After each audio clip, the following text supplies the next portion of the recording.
ಆನೇಕಲ್ ತಾಲೂಕಿನ ನೆರಳೂರು ಎಂಬ ಗ್ರಾಮದಲ್ಲಿ ಆಶ್ರಯ ಯೋಜನೆ ಏನು ನಿರಾಶ್ರಿತರಿಗೆ ಮನೆಯನ್ನ ಕಲ್ಪಿಸುವಂತಹ ಒಂದು ಯೋಜನೆ ಏನಿದೆ, ಕಳೆದ 22 ವರ್ಷದ ಹಿಂದೆನೆ 3 ಎಕರೆ 20 ಗುಂಟೆ ಜಮೀನು ಮಂಜೂರಾಗಿದ್ರು ಕೂಡ ಅಲ್ಲಿಗೆ ಹಕ್ಕುಪತ್ರಗಳನ್ನ ವಿತರಿಸ್ತಾ ಇಲ್ವಂತೆ 22 ವರ್ಷಗಳಾಗಿದೆ. ಅದ್ರ ಜೊತೆಗೆ ಇದೀಗ ಅಲ್ಲಿನ ಲೆಕ್ಕಪತ್ರಗಳು ಕೂಡ ಅಕ್ರಮಗಳು ನಡೀತಾ ಇದೆ ಎಂಬುದರ ಬಗ್ಗೆ ಮಾಹಿತಿ ದೊರೀತಾ ಇದೆ. ಇದರ ಬಗ್ಗೆ ಒಂದು ಬ್ರೇಕಿಂಗ್ ನ್ಯೂಸ್ ಅಪ್ಡೇಟ್ ಆಗ್ತಾ ಇದೆ, ನೋಡೋಣ.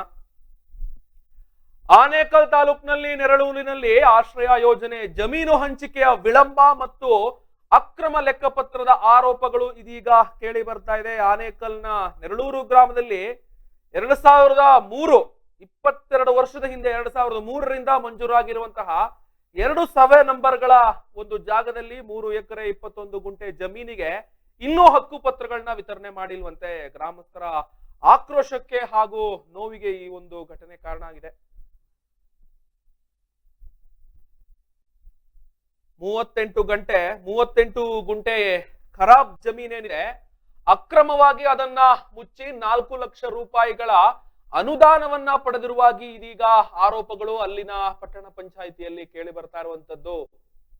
4 ಲಕ್ಷ ರೂಪಾಯಿ ಅಕ್ರಮವಾಗಿ ಪಡೆಯಲಾಗಿದೆ. ಜಿಲ್ಲಾಧಿಕಾರಿಗಳು ಹಾಗೂ ತಹಸೀಲ್ದಾರರ ನಿರ್ದೇಶನಗಳನ್ನ ಲೆಕ್ಕಿಸದೆ ಸ್ಥಳೀಯ ಅಧಿಕಾರಿಗಳೇನಿದ್ದಾರೆ ಯಾವುದೇ ಕ್ರಮವನ್ನ ಕೈಗೊಂಡಿಲ್ಲ ಎಂಬ ಆಕ್ರೋಶವನ್ನ ಇದೀಗ ಆನೇಕಲ್ನ ನೆರಳೂರು ಗ್ರಾಮಸ್ಥರು ವ್ಯಕ್ತಪಡಿಸ್ತಾ ಇದ್ದಾರೆ. ಜಿಲ್ಲಾಧಿಕಾರಿಗಳ ಯಾವುದೇ ನಿರ್ದೇಶನಗಳನ್ನ ಪಾಲಿಸಿಲ್ಲ. ಎಸ್ಸಿ ಸಮುದಾಯದ ನಿವಾಸಿಗಳು ಮೂಲಭೂತ ಸೌಕರ್ಯಗಳಿಂದ ವಂಚಿತರಾಗಿದ್ದು ಅಧಿಕಾರಿಗಳು ಹಾಗೂ ಜನಪ್ರತಿನಿಧಿಗಳ ವಿರುದ್ಧ ಇದೀಗ ಆಕ್ರೋಶವನ್ನು ವ್ಯಕ್ತಪಡಿಸ್ತಾ ಇದ್ದಾರೆ.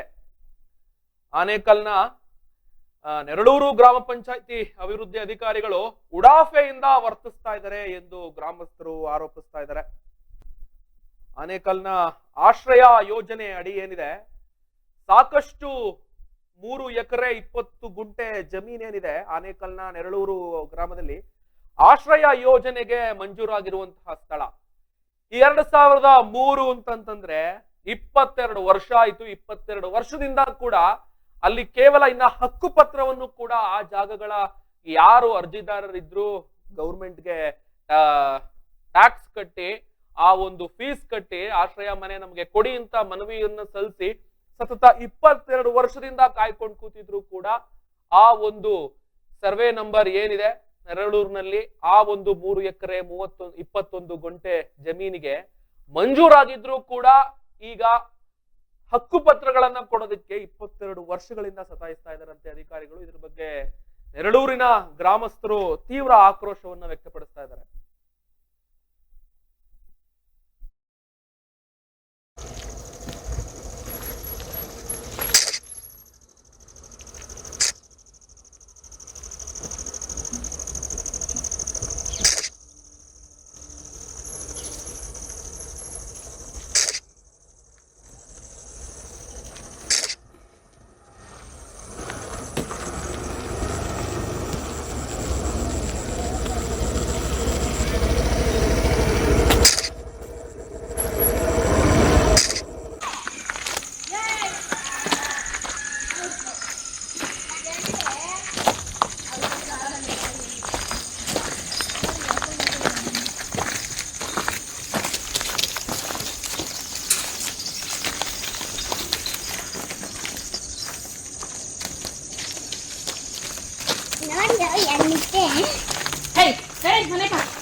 ಎಸ್, ಈ ಒಂದು ಆನೇಕಲ್ನ ನೆರಳೂರು ಗ್ರಾಮದಲ್ಲಿ ನಡೀತಾ ಇರುವಂತಹ ಅಕ್ರಮ ಹಾಗೂ ಆಶ್ರಯ ಯೋಜನೆಯ ವಿಳಂಬ ಕಾರ್ಯದಿಂದಾಗಿ ಅಲ್ಲಿನ ಗ್ರಾಮಸ್ಥರು ಏನು ಒಂದು ಕಷ್ಟವನ್ನು ಅನುಭವಿಸ್ತಾ ಇದ್ದಾರೆ.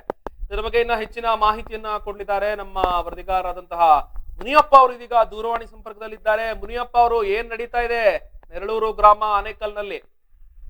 ಚಿನ್ಮಯ್, ನೆರಳೂರು ಗ್ರಾಮದ ಸರ್ವೆ ನಂಬರ್ 89ರಲ್ಲಿ 1 ಎಕರೆ 23 ಗುಂಟೆ, ಮತ್ತೊಂದು ಸರ್ವೆ ನಂಬರ್ 102 ಸರ್ವೆ ನಂಬರ್ 2 ಎಕರೆ 1 ಗುಂಟೆ, ಟೋಟಲ್ 3 ಎಕರೆ 21 ಗುಂಟೆನಲ್ಲಿ 2003-4ರಲ್ಲಿ ಡಿಸಿ ಆದೇಶದಿಂದ ಆಶ್ರಯ ಯೋಜನೆಗೆ ಮಂಜೂರಾಗಿದೆ. ಮಂಜೂರು ಆಗಿದ್ರೆ ಇಲ್ಲಿ ತನಕ ಗ್ರಾಮ ಪಂಚಾಯಿತಿ ಅಧಿಕಾರಿಗಳಾಗಿರಬಹುದು, ಗ್ರಾಮ ಪಂಚಾಯಿತಿ ಸಂಬಂಧಪಟ್ಟ ಜನಪ್ರತಿನಿಧಿಗಳಾಗಿರಬಹುದು, ಆನೇಕಲ್ ತಾಲೂಕು ಕಾರ್ಯನಿರ್ವಹಣಾಧಿಕಾರಿಗಳಾಗಿರಬಹುದು, ಯಾರು ಇದ್ರಿಗೆ ತಲೆ ಕೆಡಿಸ್ಕೊಂಡು ಆಶ್ರಯ ಯೋಜನೆ ಮಂಜೂರು ಆಗಿರೋ ಭೂಮಿಯನ್ನು ಫಲಾನುಭವಿಗಳಿಗೆ ಇಲ್ಲಿ ತನಕ ತಲುಪಲಿಲ್ಲ. SC/ST ಕೋಟನಲ್ಲಿ SC/STಗಳು ಮಾತ್ರ ಮೀಸಲಾಗಿರೋದು ಈ ಜಾಗ 3 ಎಕರೆ 21 ಗುಂಟೆ. ನೆರಳೂರು ಗ್ರಾಮ ಪಂಚಾಯತಿನ ಕೂಗಲತೆ ದೂರದಲ್ಲಿ ಇರೋ ಅಂದ್ರೆ ಗ್ರಾಮ ಪಂಚಾಯತ್ ಹಿಂಭಾಗದಲ್ಲಿ ಇರುವಂತ ಸರ್ವೆ ನಂಬರ್ಗೆ ಹಕ್ಕುಪತ್ರ ಕೊಡ್ಲಿಲ್ಲ ಅಂದ್ರೆ 21 ವರ್ಷದಿಂದ ಇನ್ನ ಎಲ್ಲೋ ಕಾಡಲ್ಲೋ ಎಲ್ಲೋ ದೂರ ಇದ್ರೆ ಯಾವ ಮಟ್ಟಿಗೆ ಗಮನಿಸಿ ಕೊಡ್ತಾರೆ? ಜನಪ್ರತಿನಿಧಿಗಳಿಗೆ ವೋಟ್ ಹಾಕಿ ಏನ್ ಗೆಲ್ಸೋದು ಸಾರ್ವಜನಿಕರು? ಸಚಿವರಾಗ್ಲಿ, CM ಆಗ್ಲಿ, ಜಿಲ್ಲಾಧಿಕಾರಿಗಳಾಗ್ಲಿ ಗುರ್ಸಿ ಕೊಡಕ್ಕಾಗಲ್ಲ. ಜನಸಂಖ್ಯೆ ಜಾಸ್ತಿ ಇರೋದ್ರಿಂದ ಸ್ಥಳೀಯ ಆಡಳಿತಗಳು ಚುನಾಯಿತ ಪ್ರತಿನಿಧಿಯಾಗಿ ಪಂಚಾಯತ್ ರಾಜ್ ತಂದಿದ್ದಾರೆ. ಆ ಪಂಚಾಯತ್ ರಾಜ್ ಏನಕ್ಕೆ ಅಂದ್ರೆ ಸ್ಥಳೀಯ ಮಟ್ಟದಲ್ಲಿ ಗ್ರಾಮ ಪಂಚಾಯತಿಗಳಲ್ಲಿ ಸದಸ್ಯ ಗುರುಸಿ ಫಲಾನುಭವಿಗಳಿಗೆ ಮೂಲ ಸೌಕರ್ಯ ಕೊಡಬೇಕಂತ ತಂದಿರ್ತಾರೆ ಚುನಾವಣೆ. ಇವ್ರು ಏನ್ ಮಾಡ್ತಾ ಇದಾರೆ, ಬಡವರಿಗೆ ಯಾಕೆ ಕೊಡಬೇಕಂದ್ರೆ ಉದ್ದೇಶ ಪೂರ್ವಕ ಇಟ್ಕೊಂಡು, ಇಲ್ಲಾಂದ್ರೆ ಈ ಭೂಮಿ ಏನಾದ್ರು ಕಬಳಿಸೋದಕ್ಕೆ ಏನಾದ್ರು ಹುನ್ನಾರ ಹಾಕೊಂಡು, ಏನಾದ್ರು ಬಡವರು ಕೊಡದಿರ ಇದ್ರೆ ಹುನ್ನಾರ ಹಾಕೊಂಡು ಕಬಳಿಸೋದಕ್ಕೆ ಏನಾದ್ರು ಹುನ್ನಾರ ಹಾಕ್ತಿರ್ತಾರೋ, ಇಲ್ಲಾಂದ್ರೆ ಈ ಬಡವರು ಅಂದ್ರೆ SC ಆಗಿರೋದ್ರಿಂದ ಜನ ಅವರು ಯಾಕೆ ಕೊಡಬೇಕು ಅವರಿಗೆ ಅಂತ ಏನಾದ್ರು ಹುನ್ನಾರ ಹಾಕೊಂಡೆ ಏನಾದ್ರು ಇಷ್ಟು ವರ್ಷಗಳೂ ಮುಂದೆ ಹಾಕೊಂಡು ಹಕ್ಕುಪತ್ರ ಕೊಡದಿರ ಬಂದಿರ್ತಾರೆ ಅಂದ್ರೆ ಅವ್ರಿಗೆ ಮೂಲ ಸೌಕರ್ಯಗಳಿರಲ್ಲ. ಏನು ಅವ್ರಿಗೆ ಆಧಾರ್ ಕಾರ್ಡ್ ಆಗ್ಲಿ, ಪಾನ್ ಕಾರ್ಡ್ ಆಗ್ಲಿ, ರೇಷನ್ ಕಾರ್ಡ್ ಆಗ್ಲಿ ಮಾಡಿಸ್ಕೊಳೋದಕ್ಕೆ ಆಗ್ತಾ ಇಲ್ಲ. ಫಲಾನುಭವಿಗಳ ಗುರುಸಿ ಅವ್ರಿಗೆ ಸ್ಥಳೀಯರಿಗೆ ಏನು ಮಾಡ್ಕೊಡ್ತಾ ಇಲ್ಲ. ಆಮೇಲೆ ಕ್ಯಾಶ್ ಇನ್ಕಮ್ ಮಾಡ್ಕೊಡ್ತಾ ಇಲ್ಲ ಅಂತೆ. ಈ ರೀತಿ ಏನು ಅಲ್ಲಿ ಅಧಿಕಾರಿಗಳು ಧೋರಣೆ ಕೊಡ್ತಾ ಇದಾರೆ. ನಮ್ಗೆ ಏನು ಅಲ್ಲಿ ಮೂಲ ಸೌಕರ್ಯಗಳಿಗೆ ಏನು ಅಂದ್ರೆ ಒಂದು ಏನೇ ಕಾರ್ಡ್ ಮಾಡಿಸ್ಕೋಬೇಕಾದ್ರೂ ನಮ್ಗೆ ವ್ಯವಸ್ಥೆ ಇಲ್ಲ, ನಿಮ್ಗೆ ಮನೆನೇ ಇಲ್ಲ ಮತ್ತು ಮನೆ ಕಟ್ಕೊಂಡಿದ್ರೆ ನಿಮ್ಗೆ ಏನೋ ಅಲ್ಲಿ ವಾಸ ಇರೋದಕ್ಕೆ ನಿಮ್ಗೆ ಆಧಾರ ಇಲ್ಲ ಅಂತ ಹೇಳ್ತಾರಂತೆ ಅಧಿಕಾರಿಗಳು. ಯಾವ ರೀತಿ ಉಡಾಪೆ ಕೊಡ್ತಾರೆ ಅಂದ್ರೆ ಇವರಿಗೆ ಏನು ಇವರು ಹೌದು ಸ್ಥಳೀಯ ಗ್ರಾಮಸ್ಥರೇ ಅಲ್ಲ ಅನ್ನೋ ಮಟ್ಟಕ್ಕೆ ಅವನ್ನ ಬಿಂಬಿಸ್ಬಿಟ್ಟಿದ್ದಾರೆ. ಬಿಂಬಿಸ್ಬಿಟ್ಟು ಅವ್ರಿಗೆ ಯಾವ ರೀತಿ ನೋಡಿ ಯಾರ ಹತ್ರ ಹೇಳ್ಕೊಳಂಗೂ ಇಲ್ಲ, ಕಷ್ಟನ ಬಿಡಂಗೂ ಇಲ್ಲ. ಹೇಳ್ಕೊಂಡ್ರೆ ಏನಾದ್ರು ನಮ್ಗೆ ಏನಾದ್ರು ತೊಂದ್ರೆ ಆಗ್ತದೇನೋ ಇಲ್ಲ ತೊಂದ್ರೆ ಕೊಡ್ತಾರಂತ ಒಂದು ಭಯ. ಹೇಳ್ಕೊಂಡಿಲ್ಲ ಅಂದ್ರೆ ಇಲ್ಲಿ ತನಕ ಅವ್ರಿಗೆ ಆಶ್ರಯ ಯೋಜನೆಗೆ ಮಂಜೂರಾಗಿರುವಂತ ಭೂಮಿನ ಅವ್ರ ಫಲಾನುಭವಿಗಳಿಗೆ ಹಕ್ಕುಪತ್ರ ಕೊಡ್ಲಿಲ್ಲ. ಈ ರೀತಿ ಉದ್ಭವ ಆಗಿದೆ ಚಿನ್ಮಯ್. ಮತ್ತೆ ಏನಾಗಿದೆ ಅಂದ್ರೆ 102 ಸರ್ವೆ ನಂಬರ್ 36 ಗುಂಟೆ ಜಮೀನನ್ನು ಕುಂಟೆ ಇದ್ದ ಜಾಗವನ್ನು ಮುಚ್ಚಿ 4,99,000 ಬಿಲ್ ಮಾಡ್ಕೊಂಡಿದ್ದಾರೆ 2024-25 ಸಾಲಿನಲ್ಲಿ. ನೆರಳೂರು ಪಂಚಾಯಿತಿ ಆಯವ್ಯಯನಲ್ಲಿ ಮೆನ್ಷನ್ ಮಾಡಿದ್ದಾರೆ. ಇದು ಯಾವ ರೀತಿ ಅಕ್ರಮ ಅಂದ್ರೆ, ಒಂದು ಸರ್ಕಾರಗಳು ಕೆರೆ ಕುಂಟೆ ರಾಜಕಾಲುವೆಗಳು ಉಳಿಸ್ಬೇಕಂತ ಎಷ್ಟು ಶತ ಪ್ರಯತ್ನ ಪಟ್ಟು ಸರ್ಕಾರಗಳು ಒಳ್ಳೆ ಆದೇಶಗಳು ತಂದು ಒಳ್ಳೆ ಕಠಿಣ ಕಾನೂನು ತಂದು ಗುಡಿಸ್ತಾ ಇದ್ರೆ, ಕುಂಟೆ ಜಾಗವನ್ನೇ ಕಬಳಿಸಲ್ಲ ಮುಚ್ಚಿಬಿಟ್ಟು ದುಡ್ಡು ಮಾಡ್ಕೊಂಡಿದ್ದಾರೆ. ಅದು ಕಬಳಿಸಂಗೆ ತಾನೆ ಹಣ. ಖಂಡಿತ. ಯಾಕಂದ್ರೆ ಅದು ಸಾರ್ವಜನಿಕ ತೆರಿಗೆ ಹಣ. ಯಾರು ಇವರು ಅಧಿಕಾರಿಗಳ ಮನೆಯಿಂದ ಆಗ್ಲಿ ಜನಪ್ರತಿನಿಧಿಯಿಂದ ಮನೆಗಳನ್ನ ತಂದಿರುವಂತ ದುಡ್ಡಲ್ಲ. ಸಾರ್ವಜನಿಕರು ಕಂದಾಯ ಕಟ್ಟಿರೋದು ಮನೆಗೂ 100 ರೂಪಾಯಿ ಆಗಿರ್ಬೋದು, 200 ರೂಪಾಯಿ ಆಗಿರ್ಬೋದು, 1000 ರೂಪಾಯಿ ಆಗಿರ್ಬೋದು ಕಟ್ಟಿರೋ ತೆರಿಗೆ ಹಣ 4,99,000 ಅವರು 2024-25 ಸಾಲಿನಲ್ಲಿ ಆಯವ್ಯಯನಲ್ಲಿ ತೋರಿಸಿದ್ದಾರೆ. ಕುಂಟೆ ಜಾಗಕ್ಕೆ ನಾವು ಮಣ್ಣು ಮುಚ್ಚಿದೀವಿ, ಅದಕ್ಕೆ ಇಷ್ಟು ಖರ್ಚಾಗಿದೆ ಅಂತ. ಕುಂಟೆ ಜಾಗನ ಮುಚ್ಚೋದಕ್ಕೆ ಇವ್ರು ಯಾರು? ಜನಪ್ರತಿನಿಧಿಗಳು. ಇವ್ರು ಯಾರು? ಕಂದಾಯ ಭೂಮಿ. ಅದು ಕಂದಾಯ ಭೂಮಿ. ಇವ್ರಿಗೆ ಯಾರು? ನಾಡ ಕಚೇರಿ, ಆತೇಬಿಲ ನಾಡ ಕಚೇರಿ ನವೀನ್ ಕುಮಾರ್ ಮಾತಾಡ್ತಾರೆ, ಸರ್ ನಮ್ಗೆ ಈ ವಿಷಯನೇ ಗೊತ್ತಿಲ್ಲ, ಅದಕ್ಕೆ ಈಗಲೇ ಕೂಡಲೇ ಅದು ನಮ್ಮ ಅಧಿಕಾರಿಗಳನ್ನ ಕಳಿಸಿ ಸೂಕ್ತ ತನಿಖೆ ಮಾಡಿ ಅದು ಮತ್ತೆ ನಾವು ಕುಂಟೆ ಹೆಂಗಿದೆ ಅದೇ ಯಥಾಸ್ಥಿತಿ ಮಾಡ್ತೀವಿ ಅಂತ ಮೊನ್ನೆ ನನಗೆ ಹೇಳಿದ್ದಾರೆ. ಕುಂಟೆ ಅಂತಂದ್ರೆ ಕೆರೆ ಜಾಗ ಅದು ಅಲ್ಲ, ಕುಂಟೆ ಬರುವಂತದಲ್ಲಿ ಬೇರೆ ಕುಂಟೆ. ಆಗಿನ ಕಾಲದಲ್ಲಿ ಅದೆಲ್ಲ ನೆರಳೂರು ಪಂಚಾಯತ್ ಸುತ್ತಮುತ್ತಲ ಒಳ ಇದ್ದಿದ್ದಂತ ಜಾಗಗಳಲ್ಲಿ ಹಸುಗಳು ಮೇಯ್ಸಕ್ ಹೋದಾಗ ಆ ಜಾಗದಲ್ಲಿ ನೀರು ಕುಡಿಯೋದಕ್ಕೆ ಅಂದ್ರೆ ಆಕಳು ನೀರು ಕುಡಿಯೋದಕ್ಕೆ, ಇಲ್ಲ ಕುರಿಗಳು ನೀರು ಕುಡಿಯೋದಕ್ಕೆ, ಮೇಕೆಗಳು ನೀರು ಕುಡಿಯೋದಕ್ಕೆ, ಇಲ್ಲಾಂದ್ರೆ ಪಕ್ಷಿಗಳು ನೀರು ಕುಡಿಯೋದಕ್ಕೆ ಅದು ಕುಂಟೆ ಇದ್ದ ಜಾಗ. ಎಲ್ಲಿ ಗೋಮಾಳ ಇರುತ್ತೋ ಆ ಜಾಗಗಳೆಲ್ಲ ಕುಂಟೆಗಳು ಇದ್ದೇ ಇರುತ್ತೆ. ಇದು ಗೋಮಾಳ ಆಗಿರೋದ್ರಿಂದ ಆಶ್ರಯ ಮಂಜೂರು ಆಗಿರೋದು ಅದೇ ಜಾಗನ. ಈ ತರ ಎಲ್ಲಾ ಕಡೆನೂ ಇಡೀ ನಮ್ಮ ಕರ್ನಾಟಕದಲ್ಲಿ ಎಲ್ಲಾ ಭಾಗದಲ್ಲಿ ಇದ್ದೇ ಇರುತ್ತೆ ಈ ರೀತಿ. ಈ ರೀತಿ ಇರೋವಾಗ ಇವರು ನೋಡಿ ಈ ಕುಂಟೆ ಜಾಗನ ಮುಚ್ಕೊಂಡು 4,99,000 ನಾವು ಖರ್ಚಾಗಿದೆ ಅಂದ್ಬಿಟ್ಟು ಆಯವ್ಯನಲ್ಲೇ ತೋರಿಸಿದ್ದಾರೆ ಹಿಂಗೀಗ. ಬಟ್ ಆದ್ರೆ ಅದು ಕುಂಟೆ ಜಾಗ, ಅದನ್ನ ಕುಂಟೆ ಜಾಗ ದುರಸ್ತಿ ಮಾಡೋದಿಕ್ಕೆ, ಮುಚ್ಚಳಿಕೆ ಮಾಡೋದಿಕ್ಕೆ ಇವ್ರು ಯಾರು ಅನ್ನೋಂಥದ್ದು ಪ್ರಶ್ನೆ. ಇವ್ರು ಯಾರು? ಕುಂಟೆ ಜಾಗನ ಮುಚ್ಚೋದಿಕ್ಕೆ ಅಧಿಕಾರ ಇಲ್ಲ. ಯಾಕಂದ್ರೆ ಈಗ ಸಿದ್ದರಾಮಯ್ಯ ಅವರ ಸರ್ಕಾರ ಏನ್ ಮಾಡಿದಾರೆ, ಕುಂಟೆಗಳು ಕೆರೆಗಳು ಎಲ್ಲ ಪೆನ್ಸಿಲ್ ಹಾಕಿ ಕಾಂಪೌಂಡ್ ಹಾಕಿ ಅಂತ ಆದೇಶ ಮಾಡಿದ್ದಾರೆ.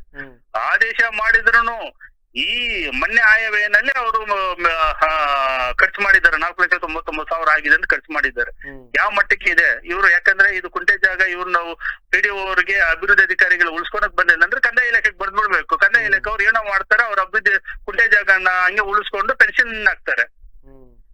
ನೋಡಿ ಇವರು ದುಡ್ಡು ಮಾಡ್ಕೋಸ್ಕರ 4,99,000 ಯಾರ್ ದುಡ್ಡು? ತೆರಿಗೆ ಹಣ ದುಡ್ಡು. ಈ ರೀತಿ ಸಾರ್ವಜನಿಕರು ಆರೋಪ ಮಾಡ್ತಾ ಇದ್ದಾರೆ. ಆರೋಪ ಮಾಡೋದೇ ಅಲ್ದಿರ ನಮ್ಗೆ ಇಲ್ಲಿ ತನಕ ಹಕ್ಕುಪತ್ರ ಕೊಡ್ಲಿಲ್ಲ, ನಾವು ಬಡವರಾಗಿರೋದನ್ನ ಯಾರಿಗೆ ಹೇಳ್ಕೋಬೇಕು? ಜಿಲ್ಲಾಧಿಕಾರಿಗಳು ತಹಸೀಲ್ದಾರ್ಗೆ ಬರ್ದಿದ್ದಾರೆ. ತಹಸೀಲ್ದಾರ್ ಅವರು ನಾಡ ಕಚೇರಿ ಉಪ ತಹಸೀಲ್ದಾರ್ ಬರ್ದಿದ್ದಾರೆ. ಉಪ ತಹಸೀಲ್ದಾರು ನಮ್ಗೇನಿಲ್ಲ, ಆಶ್ರಯ ಯೋಜನೆ ಮಂಜೂರಾಗಿರೋದ್ರಿಂದ ಈ ಕಾರ್ಯನಿರ್ವಹಣಾಧಿಕಾರಿನೇ ಇದು ಎಲ್ಲ ಹಕ್ಕುಪತ್ರ ಕೊಡೋ ಅಧಿಕಾರ ಅವ್ರಿಗೆ ಇರೋದು ಅಂದ್ಬಿಟ್ಟು ಅವ್ರಿಗೆ ಹೇಳ್ತಾ ಇದ್ದಾರೆ. ಕಾರ್ಯನಿರ್ವಹಣೆಯನ್ನ ಕೇಳಿದ್ರೆ, ಆನೇಕಲ್ ಕಾರ್ಯನಿರ್ವಹಣಾ ಅಧಿಕಾರಿನ ಕೇಳಿದ್ರೆ ನನ್ನ ಗಮನಕ್ಕೆ ಬರಲಿಲ್ಲ ಅಂತ ಹೇಳ್ತಾರೆ. ಹಂಗಾರೆ ಎರಡು ಪ್ರಮುಖ ವಿಷಯಗಳು ಆನೇಕಲ್ ತಾಲೂಕಿನಲ್ಲಿ. ಒಂದು 23 ವರ್ಷದಿಂದ ಡಿಲೇ ಮಾಡಿರುವಂತಹ ಒಂದು ಆಶ್ರಯ ಯೋಜನೆಯ ಹಕ್ಕುಪತ್ರ ವಿತರಣೆ, ಇನ್ನೊಂದು ಈ ಒಂದು ಅಕ್ರಮ ಕುಂಟೆ ಜಾಗವನ್ನ ಅದನ್ನ ಏನ್ ಮಾಡಿರೋಂಥದ್ದವರು ಮುಚ್ಚಿ ಅದಕ್ಕೆ ಬಿಲ್ ಹಾಕಿರೋದು ಕುಂಟೆ ಜಾಗಕ್ಕೆ. ಕುಂಟೆ ಇರೋದನ್ನ ಮುಚ್ಚಿ 4,99,000 ಪಂಚಾಯತಿ ಅಭಿವೃದ್ಧಿ ಅಧಿಕಾರಿಗಳು ದುಡ್ಡು ಮಾಡ್ಕೊಂಡಿದ್ದಾರೆ. ಆಲ್ರೆಡಿ ಬಿಲ್ ಮಂಜೂರು ಆಗೋಗಿದೆ, ಬಂದು ಬಿಟ್ಟಿದೆ ಅವ್ರಿಗೆ ದುಡ್ಡು. ನಿಮ್ಗೆ ಕಳ್ಸಿದೀವಿ ನೋಡ್ರಿ, ನೇರ ದೃಶ್ಯಾವಳಿಗಳು ಹೋಗ್ತಾ ಇದೆ. ಅದೇನೆ 4,99,000 ಯಾರು ದುಡ್ಡು? ಕುಂಟೆ ಇನ್ನೆಷ್ಟು 36 ಗುಂಟೆ ಕುಂಟೆ ಜಾಗ ಮುಚ್ಚಬೇಕಾದ್ರೆ 4 ಗುಂಟೆ ಕಮ್ಮಿ 1 ಎಕರೆ ಜಾಗ ಅದು. ಇದನ್ನ ಯಾರಿಗೆ ಪ್ರಶ್ನೆ ಮಾಡ್ಬೇಕಾಗಿರೋಂಥದ್ದು? ನಮ್ಮ ಅತಿಬೆಲೆ ನಾಡ ಕಚೇರಿ ನವೀನ್ ಕುಮಾರ್ ಅವ್ರು ಸರ್ ಪ್ರಶ್ನೆ ಮಾಡ್ಬೇಕು. ಯಾಕೆ ಬಿಟ್ಟಿದ್ದಾರೆ ಕುಂಟೆ ಜಾಗನ? ಯಾಕೆ ಕುಂಟೆ ಜಾಗನ ಮುಚ್ಚಿದೀರ ಅಂತ ನಾನು ಪ್ರಶ್ನೆ ಮಾಡಿದಾಗ ನನ್ ಗಮನಕ್ಕೆ ಬರ್ಲಿಲ್ಲ. ಇನ್ನು ಮುಂದೆ ಕ್ರಮ ತಗೊಂತೀನಿ ಅಂತ ಹೇಳಿದ್ದಾರೆ. Okay, yes. ಆಮೇಲೆ ಈ ಒಂದು ಆಶ್ರಯ ಯೋಜನೆ ಅಡಿ ಏನಿದೆ, ಅದಕ್ಕೆ 23 ವರ್ಷ ಆದ್ರೂ ಕೂಡ ಅದಕ್ಕೆ ಪರಿಹಾರ ಕೊಡುವಂತದ್ದು ಯಾರ ಕೈಲಿದೆ? 21 ವರ್ಷ. ಅದು ಕಾರ್ಯನಿರ್ವಹಣಾಧಿಕಾರಿನ ಕೈನಲ್ಲಿದೆ, ಜನಪ್ರತಿನಿಧಿ ಕೈನಲ್ಲಿದೆ, ಸ್ಥಳೀಯ ಆಡಳಿತ ಜನಪ್ರತಿನಿಧಿ ಕೈನಲ್ಲಿದೆ. ಆನೇಕಲ್ ಶಾಸಕರುಗಳು, ಶಾಸಕರು, MLA ಅವ್ರ ಕೈನಲ್ಲಿದೆ. ಆಮೇಲೆ ಸ್ಥಳೀಯ ಅಂದ್ರೆ ಪಂಚಾಯತಿ ಸ್ಥಳೀಯ ಅಧಿಕಾರ ಅವ್ರ ಕೈನಲ್ಲಿ ತಾನೇ ಇರುತ್ತೆ. ಪಂಚಾಯತಿ ಸದಸ್ಯರ ಕೈನಲ್ಲಿದೆ, ಅಧ್ಯಕ್ಷರ ಕೈನಲ್ಲಿದೆ. ಇವರು ಮೇಲಧಿಕಾರಿಗಳಿಗೆ ಪತ್ರ ಬರೆದು ಇಲ್ಲಿ ನಮ್ಮ 3 ಎಕರೆ 21 ಗುಂಟೆ ಮಂಜೂರಾಗಿರೋ ಜಾಗನ ಹಕ್ಕುಪತ್ರ ಕೊಡ್ಬೇಕಂತ ಇವರು ಶಿಫಾರಸ್ ಮಾಡ್ಬೇಕು. ಇವ್ರು ಯಾಕೆ ಮಾಡ್ಲಿಲ್ಲ? 21 ವರ್ಷದಿಂದ ಸ್ಥಳೀಯ 4 ಪಂಚಾಯತಿ 4 ಎಲೆಕ್ಷನ್ ಬಂದು ಹೋಗಿದೆ. ಸ್ಥಳೀಯ ಪಂಚಾಯತಿಗಳು 4 ಎಲೆಕ್ಷನ್ ಚುನಾವಣೆಗಳು ಬಂದು ಹೋಗಿದಾವೆ. 4 ಬಾರಿ ಗೆದ್ಕೊಂಡು ಬಂದು ಹೋಗಿದ್ದಾರೆ ಸದಸ್ಯರು, ಅಧ್ಯಕ್ಷರು, ಉಪಾಧ್ಯಕ್ಷರು, ಇವ್ರು ಎಲ್ಲಾರು. ಇವರು ಮೇಲಧಿಕಾರಿಗಳಿಗೆ, ಚುನಾಯಿತ ಪ್ರತಿನಿಧಿಗಳಿಗೆ ಗಮನ ತರಬೇಕಾಗಿತ್ತು. ಇವ್ರು ಯಾಕೆ ಮಾಡ್ಲಿಲ್ಲ? ಸ್ಥಳೀಯ ಅಧಿಕಾರ ಇರೋದೇನಕ್ಕೆ? ಸ್ಥಳೀಯ ಚುನಾಯಿತ ಪ್ರತಿನಿಧಿಗಳು ಇರೋದೇನಕ್ಕೆ? ಇದು ಅಲುಳು ಸ್ಥಳೀಯ ಅಂದ್ರೆ ಸ್ಥಳೀಯ ಮನೆ ಕಟ್ಕೊಂಡಿರೋರು ಈ ತರ ಅಲುಳು ತೋಡ್ಕೊಂಡಿದ್ದಾರೆ ಚಿನ್ಮಯ್. ಎಸ್, ಧನ್ಯವಾದ ಮುನಿಯಪ್ಪ ಅವರೇ.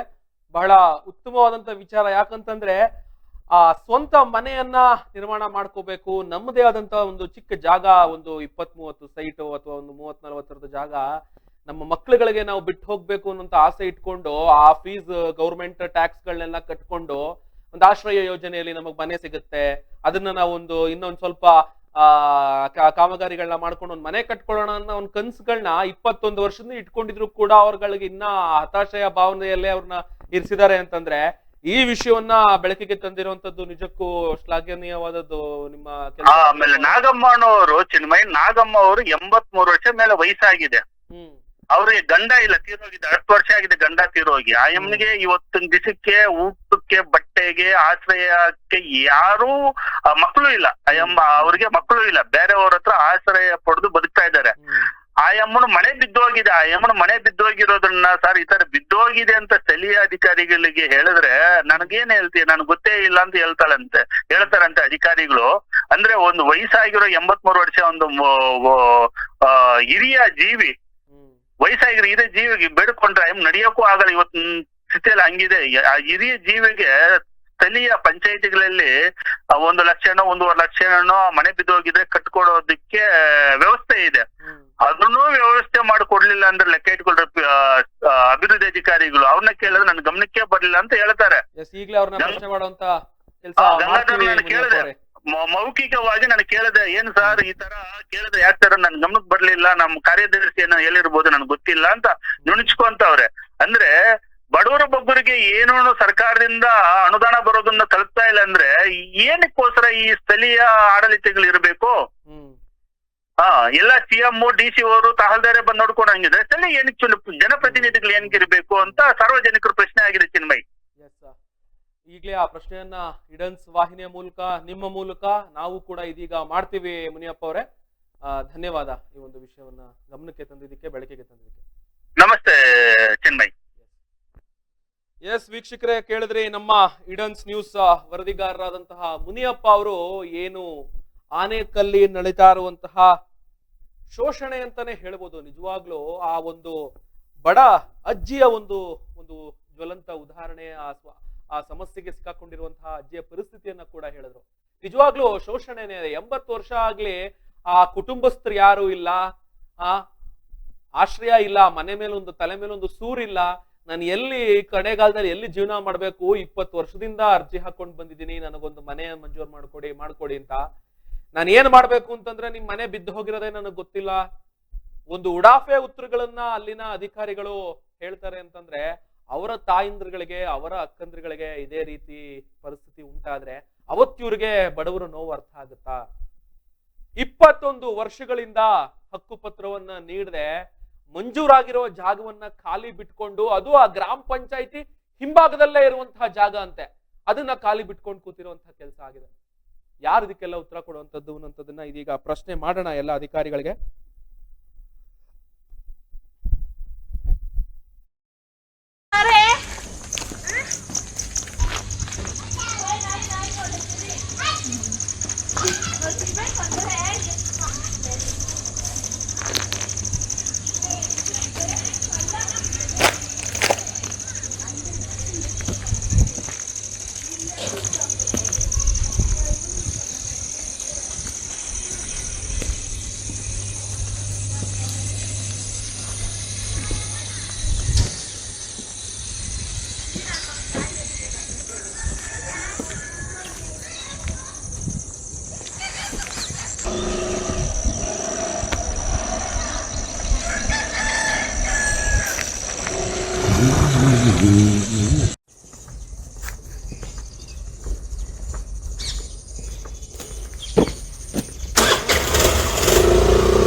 ನೀರ್ ಕಾಪಾಡ್ದಾಗ್ತೈತೆ ನೋಡು. ಅಮ್ಮ ಹಿಡ್ಕೋ ಬಾರೆ.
ಸರ್, ಈಗ ಆನೇಕಲ್ ನೆರಳೂರು ಗ್ರಾಮ ಪಂಚಾಯತಿ ಬಗ್ಗೆ ಲೈವ್ ಹೋಗ್ತಾ ಇದೆ ನ್ಯೂಸ್. ಹೇಳಿ ಸರ್. ಅಲ್ಲಿ ಸರ್ವೆ ನಂಬರ್ 89 ಮತ್ತು 102ರಲ್ಲಿ ಸರ್ 22 ವರ್ಷದಿಂದ ಮಂಜೂರಾಗಿದ್ದ ಆಶ್ರಯ ಯೋಜನೆ ಹಕ್ಕುಪತ್ರಗಳ ಕೊಟ್ಟಿಲ್ವಂತೆ. ಯಾಕೆ ನಾನು ಎಲ್ಲಿಂದ ಟ್ರಾನ್ಸ್ಫರ್ ಆಗಿದ್ದೇನೆ, ಮಾತಾಡ್ತೀನಿ ಸರ್. ಇಲ್ಲ, 2 ವರ್ಷ ಆಗಿದೆ ಅಂತಲ್ಲ ಸರ್ ತಾವು ಇಲ್ಲಿಗೆ ಬಂದು? ಯಾರು ಸರ್ ಹೇಳಿದ್? ನಾನು ನೋಡಿ ಹೇಳ್ತೀನಿ ಸರ್. ದಯವಿಟ್ಟು ಅದನ್ನ ಪರಿಶೀಲನೆ ಆಗ್ಬೇಕು. ನಾವು ಖಂಡಿತ ಖಂಡಿತ, ಯಾಕಂದ್ರೆ ನಾವು ವಾಹಿನಿ ಮುಖಾಂತರ ನಿಮಗೆ ಮನವಿನ ಮಾಡ್ತಾ ಇದೀವಿ. ಇದನ್ನ ಮಾಡ್ಕೊಟ್ಟಂತ ಸಂದರ್ಭದಲ್ಲಿ ನಿಮಗೆ ಮೆಚ್ಚುಗೆಯನ್ನ ವ್ಯಕ್ತಪಡಿಸುವಂತ ಕೆಲಸ ಕೂಡ ನಾವೇ ಮಾಡ್ತೀವಿ ಸರ್. ಯಾಕಂದ್ರೆ ಖಂಡಿತ ಒಂದೇ ಒಂದು ಸಂಗತಿ ನಿಮ್ಮ ಗಮನಕ್ಕೆ ತರಬೇಕು. ಅಲ್ಲಿ ನಾಗಮ್ಮ ಅಂತ ಒಂದು ಅಜ್ಜಿ, 80 ವರ್ಷದ ಅಜ್ಜಿ ಅಂತ. ಗೊತ್ತೋದು ಸರ್, ಬಂದಿದ್ರು ಅವರು. ದಯವಿಟ್ಟು ಈ ಒಂದು ಕೆಲಸ ಆಗ್ಲೇಬೇಕು ಮಂಜುನಾಥ್ ಅವರೇ. ಅವ್ರನ್ನ ಕಳಿಸ್ಕೊಡ್ತೀನಿ, ಆದಷ್ಟು ಬೇಗನೆ ಇದನ್ನ ಪರಿಶೀಲನೆ ಮಾಡಿ ಮಾಡಿಸ್ಕೊಡಿ. ಖಂಡಿತ. ಓಕೆ. ಎಸ್, ಇದು ಆನೇಕಲ್ನ ಇಒ ಮಂಜುನಾಥ್ ಅವರ ಮಾತಾಗಿತ್ತು. ಗಮನಕ್ಕೆ ಬಂದಿದೆ, ಅವ್ರಿಗೆ ಸಮಸ್ಯೆಯ ಅರಿವಿದೆ, ಆದ್ರೂ ಕೂಡ ಯಾಕೆ ವಿಳಂಬ ಆಗಿದೆ ಅನ್ನೋಂಥದ್ದು ಅವ್ರಿಗೆ ಇನ್ನ ಅವರ ಮಾತಿನಲ್ಲಿ ಗೊತ್ತಾಗ್ತಾ ಇತ್ತು. ಸಮಸ್ಯೆಯ ಅರಿವಿದೆ, ಖಂಡಿತವಾಗ್ಲೂ ಮಾಡ್ತೀನಿ, ತಕ್ಷಣ ಅವ್ರನ್ನ ಕರೆಸ್ಕೊಂಡು ಅಧಿಕಾರಿಗಳನ್ನ ಪ್ರಶ್ನೆ ಮಾಡುವಂತ ಕೆಲಸ ಮಾಡ್ತೀನಿ ಅಂತ ಹೇಳಿದ್ದಾರೆ. ಕಾದ್ ನೋಡ್ಬೇಕಾಗಿದೆ. ಈಡನ್ಸ್ ನ್ಯೂಸ್ ನ ಇಂಪ್ಯಾಕ್ಟ್ ಸುದ್ದಿಯಾಗೂ ಕೂಡ ನಾವು ಇದನ್ನ ಹೊರಗೆ ತಂದೆ ತರ್ತೀವಿ. ಯಾಕಂತಂದ್ರೆ 21 ವರ್ಷಗಳಿಂದ ಒಂದು ಸೂರಿಲ್ಲದೆ, ಒಂದು ನೆಲೆ ಇಲ್ಲದೆ ಆ ಒಂದು ಬಡ ಜನ ಎಷ್ಟು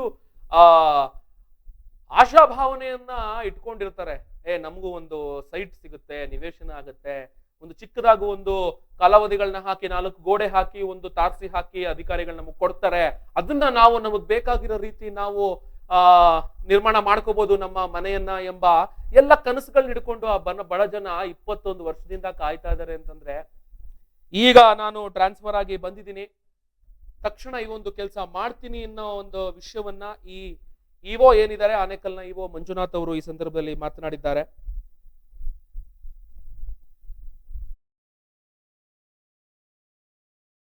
ಪರದಾಡ್ತೈತೆ ನೋಡು. ಅಮ್ಮ ಹಿಡ್ಕೋ ಬಾರೆ.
ಗ್ರಾಮದಲ್ಲಿ, ಆನೇಕಲ್ ತಾಲೂಕಿನ ನೆರಳೂರು ಗ್ರಾಮದಲ್ಲಿ ನಡೆದಿರುವಂತಹ ಒಂದು ಅಕ್ರಮದ ಬಗ್ಗೆ ಈಗ ನೇರ ಲೈವ್ ಹೋಗ್ತಾ ಇದೆ ಸರ್.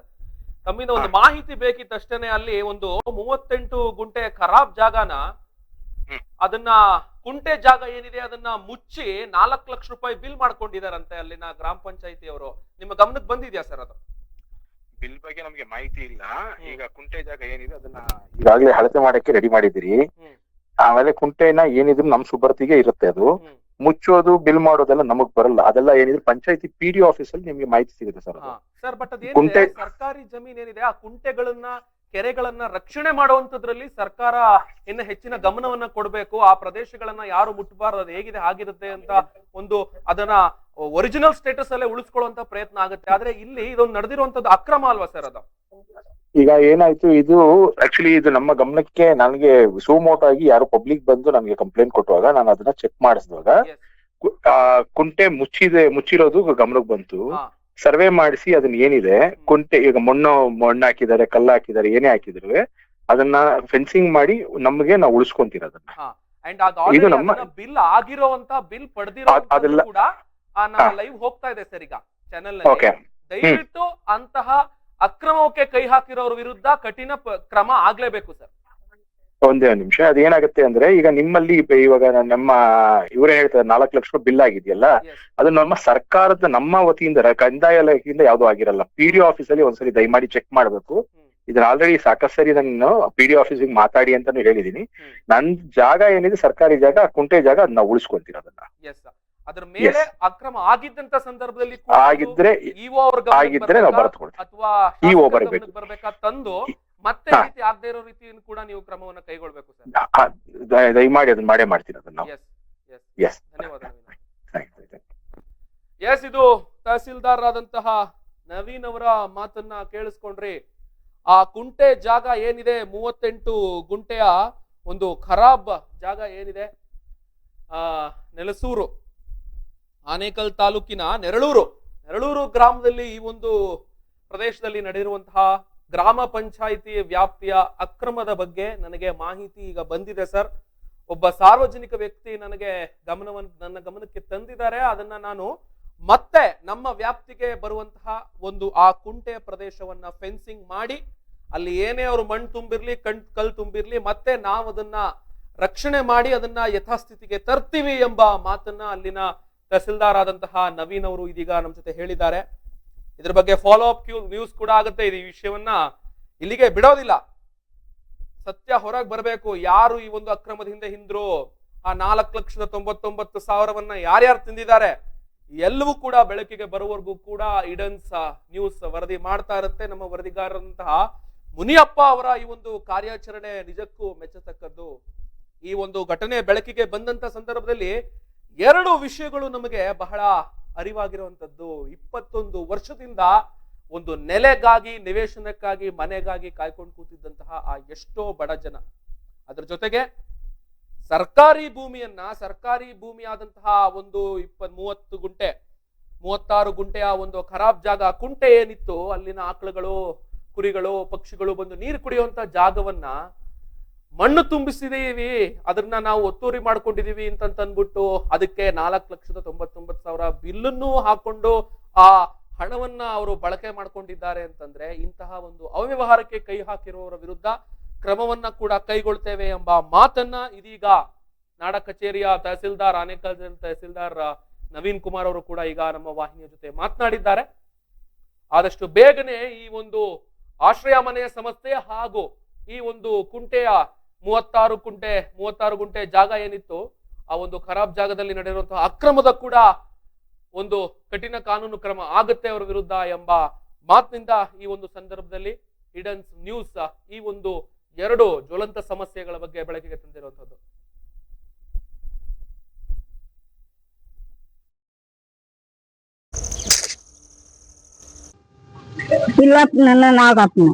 ಅವ್ರು ಏನ್ ಪೋಸ್ಟ್ ಅಲ್ಲಿ ಇದಾರೆ, ಇನ್ನೇನ್ ಮಾಡ್ತಾರೆ, ಯಾಕೆ ಕೊಡಲ್ಲಂತೆ ನಿನಗೆ? ನಿನ್ಕೇನ್ ಮಕ್ಳಿಲ್ಲ ಮರಿಲ್ಲ ಏನ್ಕ ನೀನ್ ಕೊಡೋದು ಅಂತ ಹೇಳ್ತಾವ್ರಿ ಪಂಚಾಯತಿ ಸದಸ್ಯರು ಅವರು. ಪಂಚಾಯತ್ ಕೇಳಿದ್ರೆ ಅದೇನ ನಮ್ ಕೇಳಿದ ಅಂತ ಅವ್ರು ಹೇಳ್ತಾರೆ. ಯಾರು ಹೇಳೋದ ಹಾಗೆ? ಸೆಕ್ರೆಟರಿ ಅವ್ರು. ಸೆಕ್ರೆಟರಿ ಹಿಂಗೆ ಹೇಳ್ತಾನ, ನೀನ್ ಕೊಡಕ್ ಬರಲ್ಲ ಅಂತ ಹೇಳ್ತಾನ? ನಮ್ ಕೇಳಿದ ಅಂತ. ನಿನಗೆ ಜೀವನಾಂಶ ಯಾರು ಆಗ್ತಾ ಇರೋದು ಈಗ? ಯಾರಿಲ್ಲ ಸ್ವಾಮಿ, ನನ್ ಮೊಮ್ಮಕ್ಳು ಹಂಗ್ ಸಾಕ್ತಾ ಇದ್ದಾರೆ. ಮೊಮ್ಮಕ್ಳು ಅಂದ್ರೆ ದೂರ ಸಂಬಂಧನಾ? ನಿನಗೆ ಈಗ ಊಟ ಹಾಕೋರು ಯಾರು ಇಲ್ಲ? ಇಲ್ಲ. ನಿಮ್ ಯಜಮಾನ್ರು 10 ವರ್ಷ ಆಯ್ತು. ಏನಾದ್ರು ಹೋಗ್ಬಿಟ್ರು. ಈಗ ನಿಮ್ ಜೀವನ ಉಪಯೋಗಕ್ಕೆ ಕಷ್ಟ ಆಗ್ತಾ ಇದೆ. ಹೌದು ಸ್ವಾಮಿ. ಯಾಕೆ ಇರೋ ಮನೆಯಲ್ಲಿ ಅಲ್ಲಿಲ್ದಿರ ನೀನ್ ಇಲ್ಲಿದೆಯಲ್ಲ ಬಲಗಾನಲ್ಲಿ ಯಾಕೆ? ಅದ್ ಮನೆ ಹೋಗ್ಬಿಡ್ತು ಸ್ವಾಮಿ, ಎಲ್ಲ ಬಿದ್ದಾಗಿದೆ. ಯಾಕೆ ಪಂಚಾಯತಿನಲ್ಲಿ ಕಂಪ್ಲೇಂಟ್ ಮಾಡ್ಲಿಲ್ಲ ನೀನು? ಮಾಡ್ದೆ, ಅವ್ರ ಎತ್ತಲ್ಲ. ಏನಂತಾರೆ? ಏನು ನಮ್ ಕೇಳಿದ್ ಹೋಗಮ್ಮ ಅಂತಾರೆ. ಹೆಂಗಂತಾರೆ? ಯಾರು ಅಂದಿದ್ದಂಗೆ? ಸೆಕ್ರೆಟರಿ ಅವ್ರು. ಏನು ಸ್ವಾಮಿ ನಿಮ್ಗೆ ಕೇಳಿರ್ಬೇಕು ನನ್ಗೆ ಕೇಳೋದು ಹೇಳು ಸೈಡ್ ಕೊಡದಿದ್ರೆ ನಾನ್ ಬಿಡ್ತೀನಿ ಯಾವ ರೀತಿ ಕೇಳ್ತಾ ಇದ್ದೀನಿ? ನನ್ ಸೈಡ್ ಬೇಕು ಸ್ವಾಮಿ ಅಲ್ಲಿ ನಿನ್ ಸೈಟ್ ಬೇಕೇ ಬೇಕು. ಬೇಕು ಸ್ವಾಮಿ. ಕೇಳಿದ್ರೆ ಏನಂತಾರೆ ಸೆಕ್ರೆಟರಿಗಳು? ನಮ್ ಕೇಳಿದಮ್ಮ ಅಂತಾರೆ. ನೀನ್ ಕೊಟ್ಟಿರೋ ಸೈಟ್ ಯಾಕೆ ಚೆಲ್ಲಿದು ಅಂತ ಅವ್ರವ್ರು. ನಿಮ್ದು ರಾಜಕಾಲುವೆ ಆಗೈತೆ ಇಲ್ಲ ನಾನ್ ಕೇಳಿದ್ದು ಅಂದ್ರು. ಅಲ್ಲ ನಿಮ್ಗೆ ತಾನೇ ಕೊಟ್ಟಿರೋದು ಅದು ಗುರ್ತಿ. ಸರ್ ಏನ್ ಸಮಸ್ಯೆ ಇದೆ ಅಲ್ಲಿ ನಿಮ್ಗೆ ಮನೆ ಕಟ್ಟಿರೋ ಜಾಗದಲ್ಲಿ ಏನ್ ಸಮಸ್ಯೆ ಇದೆ? ನಮ್ಗ ಸೈಟ್ ಕೊಟ್ಟಿದ್ರು ಸಲ ಸೈಟ್ ಕೊಟ್ಟಿದ್ರು ಪತ್ರ ಕೊಡ್ತೀವಿ ದುಡ್ಡು ಕೊಡ್ರಿ ಅಂತ ಕೇಳಿದ್ರು. ಆಮೇಲೆ ಆಧಾರ್ ಕಾರ್ಡು ಪಾನ್ ಕಾರ್ಡು ಅದೇನಪ್ಪ ಕ್ಯಾಶ್ ಇನ್ಕಮ್ ಅದೆಲ್ಲ ಎತ್ಕೊಂಡು ಫೋಟೋ ಇದೆಲ್ಲ ಎತ್ಕೊ ಬರ್ರಿ ಅಂತ ಹೇಳಿದ್ರು. ಎತ್ಕೊಂಡು ಹೋಗೋದು ಇಲ್ಲಮ್ಮ ನನ್ಗೆ ಗೊತ್ತಿಲ್ಲ ಸೈಟ್ಗಳು ಯಾರನ್ನೇ ನನ್ಗೆ ಗೊತ್ತಿಲ್ಲ ಯಾರ ಕೈಗೆ ಸೇರ್ಸ್ಬೇಕೋ ಅವ್ರ ಕೈಗೆ ಸೇರ್ಸು ಅಂದ್ರು. ಹಂಗೆ ವಿಡಿಯೋ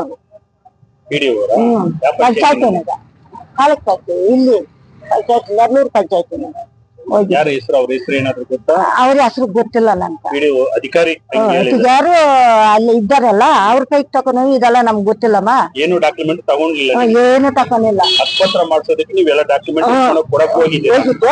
ಅವ್ರೇನು ತಕೊಂಡಿಲ್ಲ. ಮತ್ತೆ ನಾನು ಇವಾಗ ಬಮ್ಮ ಅವಾಗ ಬಮ್ಮ ಅಂದ್ರು 2 ತಿಂಗಳು ತಿರುಗಿದೆ ಸ್ವಾಮಿ. ಒಬ್ರು ನನ್ ಕೂಡ ಬಾಯಿ ಮಾತೇ ಇಲ್ಲ ಸ್ವಾಮಿ. ಮಾತಾಡ್ಸೋದೇ ಇಲ್ಲ. ಆ ಕಡೆ ನಕ್ಕೊಂಡ್ ಹೋಗೋದು ಇದ್ ಕಡೆ ನಕ್ಕೊಂಡ್ ಹೋಗೋದು. ಮನೆ ಕಟ್ಕೊಂಡಿದೀಯ ಅಲ್ಲಿ ನೀನು? ಮನೆ ಕಟ್ಟಿದ್ದೀನಿ ಸ್ವಾಮಿ. 2 ದಿನ ಅಲ್ಲೇ ವಾಸ ಇದ್ದು. ಎಲ್ಲಿ ಬರೋದು ಅದ್ ಮನೆ? ಅದೇ ಪಂಚಾಯತ್ ಇಂಕ ಮೇಲೆ 2ನೇ ನಂಬರ 3ನೇ ನಂಬರ ಕೊಟ್ಟಿರೋದು ನನ್ಕ. ನಿಮ್ ಹೆಸರು ಎಂತ? ಪಿಲ್ಲಮ್ಮ ಸರ್. ಪಿಲ್ಲಮ್ಮ. ಪಿಲ್ಲಮ್ಮ. ನಿಮ್ ಮನೆ ಕಟ್ಕೊಂಡು ಅಲ್ಲೇ ವಾಸ ಇದ್ದೀರಾ? ವಾಸ ಕೊಡ್ಲಿಲ್ಲ? ಇಲ್ಲ ಕೊಟ್ಟಿಲ್ಲ. ಕಾಸು ಕೊಡ್ಲಿಲ್ಲ ಅಂತ ಉದ್ದೇಶ